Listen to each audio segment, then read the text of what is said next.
mai tu si mika i lona mta upo e ono, a lona pai upo e ono, pangata i le pāmu. Tau i o lupo le atua, e ngā. E upu whape, o te alu atu mani ia i luma o Iowa. O te iko atu mani ia i le atua maurunga. O te alu atu ea i o luma ma le taulanga mu, ma tama COVID, e tasi o latu tau sanga. E fia ea i opa i le ape o mamu e poa. Ma mano a lia o tape sualu.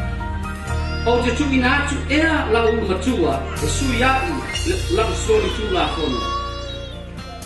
O la whanau tō tino e sui ai le anga sala lo o nganga.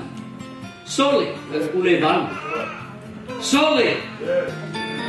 Ai pe whailo nipa. Sole! Whaali atu e ia te oere mea lelei. O le pasiri le soe whapea. Se a voi se mea e fina ngaloa i opa ia te oe. Mea le oia mea. Verse le na ama te tato whai tau whamai e leo. Nau mai le atua i tau langa. E leo nau mai mea tato te whaia. O le manao le atua ia te oe i tai au mea. E tonu la mea le tu Samoa. Whamai o mea tonu nau mai ai le atua. Ia whai le ami o tonu me mua mua. Papalangi do justly. Me loa lua whai mai. Ia nau le alofa. Amen. Sao alu pula kule aka ko bibio whai le mea mele ale se alofa. Wa moa. Amen. Mai nau le alofa alupa papalangi for my love mercy is different. It's not just love. Mercy is the real word that speaks of loving the unlovable. Loving your enemies. Amen. Ako ay pag-uping Allah mali silesi ay ako ay papo. Ali love lekado.